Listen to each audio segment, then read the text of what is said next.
एक ऐसा व्यक्ति है जिसके बारे में ना कभी गाथाएं गाई गई, उनको एकदम बैक बर्नर पे रख दिया। इन लोगों की ज़िंदगी जो है बहुत ही कठिन और कठिनाइयों से, बहुत कठिन ज़िंदगी थी, कठिनाइयों से बीती है। बचपन से ही गुर्बत, गरीबी, मौत। Hi, this is Jaya and you're watching me on Bollywood Now.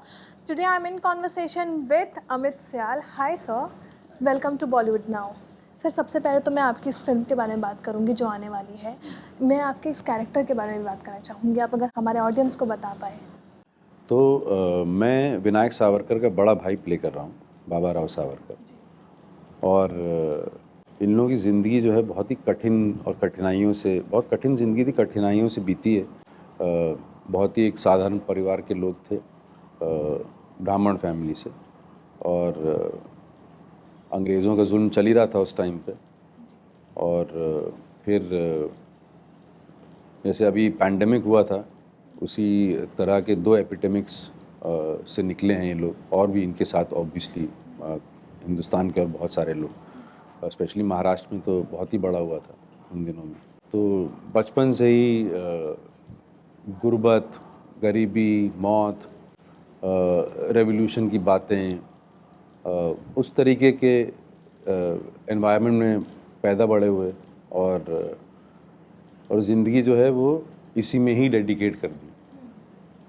और दोनों भाई जो हैं वो अपने पिताजी को बहुत ही पहले बचपन में ही खो चुके थे। तो जो बड़ा भाई है, जो कि मैं प्ले कर रहा हूँ, उसने ही अपने छोटे भाई को पिता की तरह ही पाला। और एक बहुत ही भरा पूरा, मतलब भरा पूरा इन द सेंस कि बहुत ही क्लोज परिवार था, बहुत ही प्यार था सब में। लेकिन विनायक सावरकर जो थे वो उनको उनको और बाबा राव सावरकर को एक सबसे बड़ा सपना उनका ये था कि देश को जो है वो अंग्रेज़ों के चंगुल से छुड़ाना है। तो उन्होंने अपनी पूरी ज़िंदगी जो है वो इसी में ही डेडिकेट कर दी। बाबा राव फिर भी बाबा राव थोड़े से, जो मैंने हिस्ट्री जितनी भी जानी, बाबा राव विनायक से भी ज़्यादा बड़े रेवोल्यूशनरी थे। और आई थिंक दोनों भाइयों ने एक दूसरे को सिखाया, दोनों भाइयों ने एक दूसरे से सीखा, और दोनों भाई हमेशा इस रास्ते पे साथ में चले। सर अगर मैं इनकी बात करूँ तो मैं उनके बारे में कहना चाहूँगी कि उनकी लाइफ ना कभी हमेशा कंट्रोवर्सी में रही, ये कभी उन्हें माफ़ी वीर कहा गया। तो क्योंकि अब आप इस फिल्म में काम कर रहे हैं, और अमित सियाल क्या सोचता है सावरकर के बारे में? देखिए, हिस्ट्री जो है ना वो जिसने लिखी है वो उसने लिखी है। और हिस्ट्री को टटोलना और हिस्ट्री को अपनी परम सच्चाई में पेश करना बहुत कठिन काम है। और कठिन काम तो है ही, और बहुत ही ईज़िली मैनिपुलेट किया जा सकता है, यू नो। और जो भी मैंने पढ़ा, स्क्रिप्ट के थ्रू, डिस्कशंस के थ्रू जो जाना, पढ़ा, थोड़ा रिसर्च किया, तो उसमें यही दिखा मुझे कि जो पहलू हम लोगों को दिखाया गया है उसके अलावा भी बहुत सारी बातें हैं। और वही सारी बातें जो हैं वो हम लोगों ने इस फिल्म में दिखाने की कोशिश करी। तो ये फिल्म लोगों को देखना इसलिए ज़रूरी है क्योंकि एक ऐसा व्यक्ति है जिसके बारे में ना कभी गाथाएं गाई गई, उनको एकदम बैक बर्नर पे रख दिया। और हमें हमेशा यही पेश किया गया कि जो भारत को इंडिपेंडेंस मिला है वो सिर्फ कुछ लोगों की वजह से मिला है। कुछ लोगों की वजह से नहीं, बहुत लोगों की वजह से मिला है। और कुछ लोगों का ही गाना गाने से बाकी लोगों का जो वीर गाथा है वो धूमिल नहीं होनी चाहिए। और एक बहुत ही बैलेंस्ड तरीके से ये फिल्म दर्शाई गई है। विनायक सावरकर जी का जीवन दिखाया गया है इसके अंदर। और मुझे लगता है कि ऑडियंस की आंखें खुलेंगी ये फिल्म देखने के बाद। बिल्कुल। सर मैं अगर आपकी अब बात करूँ, मतलब Sony Liv, Prime, Netflix, Amazon, कुछ हो रखा है अभी आपने? अब बॉक्स ऑफिस से भी वापस आ नहीं, रहे हो मैं आप। सोच रहा हूँ थोड़े दिन गायब ही हो जाता हूँ। मैं गायब ही हो जाता हूँ, आपने बिल्कुल सही कहा है। बट मेरा ऐसा, मैं ऐसा कुछ स्ट्रैटेजी नहीं था मेरा ये सब करने में। जो मिलता गया अच्छा वो करता गया मैं। और मेरी ऐसी कुछ आदत है कि मैं अपना काम करता हूँ, जितना मन से कर सकता हूँ उतना करता हूँ। और उसके बाद कोशिश करता हूँ कि उस काम को भूल के फिर अगला काम ढूंढूँ। तो मैं ऐसे ही जिया हूँ, पहले भी ऐसे ही जी रहा हूँ। और अच्छी बात है कि मतलब कोई भी मुझे मेरा काम देखेगा तो कम से कम ये तो नहीं कहेगा कि किसी कैंप में हूँ मैं हर कैंप में काम कर रहा हूँ। सर अब अप्रोच करते हो रोल के लिए, रोल सारी आपके पास? देखिए लाइफ जो है ना वो दोनों तरफ से चलती है। तो कुछ ऐसे डायरेक्टर हैं, कुछ ऐसे लोग हैं जिनके साथ मैं काम करना चाहता हूँ, जिन्होंने मुझे अभी तक अप्रोच नहीं किया है, तो उनको मैं अप्रोच करना चाहता हूँ। नाम वाम मत दिलवाना। और कुछ काम ऐसे होते हैं जो लोग मुझे अप्रोच करते हैं, तो ऐसे ही चलता है, गिव एंड टेक है।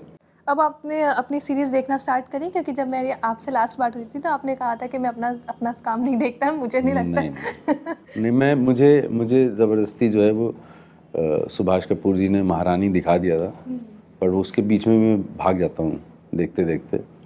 बट नहीं, मुझसे अभी भी देखा नहीं जाता है अपना काम। और मतलब मुझे ऐसा कोई मन भी नहीं है अपना काम देखने का। नेगेटिव किरदार से आप ब्रेक लेना चाह रहे हो अभी, या कभी नेगेटिव नेगेटिव? किरदार से मैंने ब्रेक लिया है, वो अनफॉर्चुनेटली फॉर्चुनेटली जैसा भी है, टाइमिंग राइट नहीं है अभी शायद, जो भी है वो चीज़ें रिलीज़ नहीं हुई हैं, बट हो जाएंगी जल्दी। सर महारानी और ये दोनों बैक टू बैक रिलीज़ हुआ है सर, ये एक ही टाइम पे शूट हुआ था? ये एक टाइम पे तो नहीं शूट हुआ था। नहीं, महारानी अलग था, महारानी अलग था। ये तो काफ़ी टाइम पहले शूट हुआ था, पिछले साल के आसपास में शूट हुआ था। चैलेंजिंग था सर ये वाला किरदार? बहुत चैलेंजिंग था, क्योंकि एक तो पीरियड ड्रामा जो है वो भी बायोपिक किसी के जीवन पे आधारित है और सब रियल कैरेक्टर्स हैं, तो अपने आप ही बहुत चैलेंजिंग हो जाता है वो काम। और जिस तरीके के हमारे डायरेक्टर हैं रणदीप हुड्डा जी, तो वो खुद भी बहुत चैलेंजिंग हैं। तो जितनी मेहनत उन्होंने करी थी, जो दिखाई दे रही थी सबको, अगर हम उतनी मेहनत नहीं करते तो फिर पॉइंटलेस था ऐसी फिल्म में काम करना। तो उनकी डिटेलिंग, उनकी लिखावट, उनका जो जज्बा था फिल्म बनाने का, वो ऐसा ही लग रहा था हम सबको कि हम लोग एक्चुअली में रेवोल्यूशन में ही हैं। जो कि होना भी चाहिए ऐसी फिल्म। तो मज़ा आया, और आंसू भी निकले, खुशी भी आई और हंसी भी आई, सब कुछ हुआ। यस, क्योंकि रणदीप सर की बात की आपने, रणदीप सर हमेशा बर्थडे पोस्ट करते हैं और एक कोट उनका हमेशा रहता है कि washing dishes, from washing dishes to driving in Melbourne. Sir ये बॉन्ड के बारे में जानना चाहेंगे हम, ये फिल्म में भी दिखेगा हमें ये बॉन्ड? बिल्कुल दिखेगा फिल्म में, और आई थिंक मुझे रणदीप ने कास्ट भी इसीलिए किया होगा शायद, मुझे पूरा शक है। क्योंकि ये बॉन्ड किसी और के साथ कैसे दिखेगा। बट बॉन्ड का ये है कि हम लोग बच्चे थे, 20-21 साल के, हम लोग अपनी ज़िंदगी जो है बिताने मेलबर्न गए थे, ऑस्ट्रेलिया में रहते थे। वो अपना अलग पढ़ाई कर रहे थे, मैं अपना अलग कर रहा था। कुछ कॉमन फ्रेंड्स थे, उनके थ्रू मिले हम लोग, और कुछ 28-29 साल हुए हैं इस बात को। और तब से हम लोग इंसेपरेबल हैं। अब ये क्यों है, क्या नहीं है, वो तो किसी को नहीं पता है। और बस हम दोनों एक दूसरे से बाउंस ऑफ करते रहते हैं, लाइफ की बातों पे भी, काम की बातों में भी, और घर वाले सब हमारे मतलब परिवार हैं हम लोग एक तरीके से। सर आपके लिए मैटर क्या करता है, who is in the film और what is the film? Who is in the film और व्हाट इज़ द फिल्म? अच्छा, I think it always is what is the film, what is the film about. And एक और आप इसमें add कर सकते हो कि वाई दिस फिल्म। ओके। जैसे मुझे अपना इंडिविजुअली ऐसा मेरा ओपिनियन है कि कोई भी आप काम करते हो creative, specially audio visual medium, तो पर्पस क्या है उसका, क्या किस लिए करना चाहते हो आप। और उसका कोई महान पर्पस भी होने की ज़रूरत नहीं है कि आप लोगों को हंसाना चाहते हो इसलिए आप कॉमेडी बना रहे हो, ठीक है ना। आप लोगों को रुलाना चाहते हो इसलिए आप ड्रामा कर रहे हो, आप एक हिस्टोरिकल फिल्म बना रहे हो, तो आप क्या उतने डेडिकेटेड हो कि आपको ये फिल्म बनानी चाहिए। और वो सिर्फ कहानी भी नहीं है, वो दुनिया बनाना, उस दुनिया की डिटेलिंग करना, वो सारी चीज़ें बहुत मैटर करती हैं। तो आई think it is why the film and what is the film. Do you agree sir कि आज के डेट में content is the king, not the big face?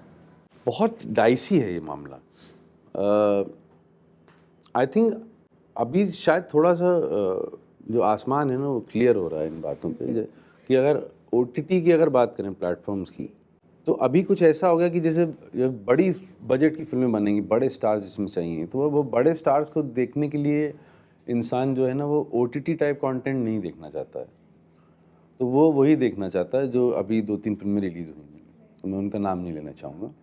और OTT जो है वो उसमें आई थिंक रुझान हो गया है लोगों का कि नहीं यार इसमें ना कुछ ऐसा इंटरेस्टिंग आएगा, कि जो बड़े पर्दे पे नहीं देख सकते हम लोग, या फिर हम इसको अपने घर के कन्वीनियंस में ही देख सकते हैं, उतना ही है इसका, तो बड़े पर्दे पे क्या है, स्पेक्टैकुलर कुछ चाहिए, अदरवाइज अपने घर से उठ के जाना, फिर बैठना गाड़ी में, ऑटो में, टैक्सी में, परिवार को, दोस्तों को लेके जाना, फिर वहाँ टिकट खरीदना, फिर वहाँ पे पॉपकॉर्न खरीदना, फिर वहाँ पे बैठना, 300-400 लोगों के साथ अंधेरे में एक साथ फिल्म देखना, जिसका अपना एक अलग थ्रिल है, बट ये प्रोसेस है, ये घर में तो क्लिक या फ़ोन में ऐसे, तो आई थिंक वो स्पेसेस अपने आप थोड़ी थोड़ी डिफ्रेंशिएट हो रही हैं, बट मेरे लिए इंडिविजुअली वो तेरे वाला ही क्वेश्चन है वो कि what is the film and why Why this film? Bank balance also, sir. I think. Bank balance के बगैर होता है क्या कुछ? सर कैसा लगा इस फिल्म में आपको काम कर कर? बहुत अच्छा, बहुत एनरिचिंग, बहुत ज़्यादा एनरिचिंग और बहुत ज़्यादा क्या कहते हैं, इमोशनल जर्नी। एक तरीके से आई relieved along with, I'm sure if you ask the other actors, we all relived those times, those difficult, perturbed और यातना से भरे हुए समय को वो जिया। और कुछ मुझे अगर इतना से भी मतलब एक 25वां अंश भी जो real revolutionaries of freedom fighters उस जिसके थ्रू गए होंगे, अगर वो भी मिल गया हो तो मैं मतलब धनी हो गया। सर आपने कहा था कि कुछ इस टाइप का बायोपिक टाइप का किरदार मैं करना चाह रहा हूँ, कब मुझे मिले, and then this is thing that you wanted to do. हाँ, लेकिन बहुत सारे मुझे एक्चुअली मेरी आंखें ये खुलनी की जो अनसंग हीरोज़ हैं हमारे रेवोल्यूशन के, हमारे टाइम्स के, चाहे वो मुग़लों ने अटैक किया हो, चाहे वो अंग्रेज़ों ने अटैक किया हो, चाहे वो फ्रेंच आए हों, चाहे वो पोर्चुगीज़ आए हों, ये जो अनसंग हीरोज़ हैं जिनके बारे में हमें कभी पता ही नहीं चला, तो मेरा एक पर्सनल एक वो है कि मैं जानना चाहूँगा इनके बारे में, इनमें से किसी को प्ले करना चाहूँगा, तो बहुत कहानियाँ हैं ऐसी अभी यार, बहुत कहानियाँ। आई थिंक ये मुझे लगता है कि ऐसी कहानियाँ देखने से पहले कि ये पहली ऐसी बायोपिक पिक्चर होगी जिसमें मतलब दिल लगा के डिटेलिंग है और रिसर्च है और दो हर सिक्के के ना दो पहलू होते हैं, वो दोनों दिखाने की कोशिश करेंगे। जी सर, मैं कुछ आपके को स्टार्स के नाम लूँगी, आपको बताना उनके बारे में एक लाइन, ठीक है? सबसे पहले रणदीप हुडा, भाई। अंकिता लोखंडे, बहन नहीं अंकिता को मैं ज़्यादा जानता नहीं हूँ, बट बहुत ही very dedicated Huma Qureshi, dedicated, Tigmanshu, काम करने का मन है उनके साथ। अदा शर्मा, ज़्यादा काम मैंने उनका देखा नहीं है, मैंने उनके साथ काम ज़रूर किया है, हाँ, और उसमें भी ज़्यादा काम था नहीं हमारा साथ में, बट हाँ, और उनका काम देखना चाहूँगा, जानना चाहूँगा। रीचा चड्ढा, रॉकस्टार है वो। तृप्ति डिमरी, ब्यूटीफुल, बहुत ही अच्छी इंसान है। बाबिल खान, चुलबुला। Thank you so much for joining with me, it was great talking to you. Same. और बता दीजिए इस फिल्म के बारे में, क्यों ऑडियंस को जाना चाहिए, ज़रूर जाना। मैं आई थिंक पहले भी बता चुका हूँ, एक बार रिपीट कर देता हूँ कि ये फिल्म आपको इसलिए देखनी चाहिए ताकि जो भी मन मुटाव हो आपके मन में और जो भी गलत धारणाएं हो, जो आपको लगता हो कि आपने इस महान इंसान के लिए जो भी सुना है, अगर आप उसको फिर से टटोलना चाहते हैं एक बार, तो ये फिल्म ज़रूर देखें। Thank you so much sir, thank you so much for joining with me. Hi, मैं हूं अमित स्याल और आप देख रहे हैं मुझे बॉलीवुड नाउ पे।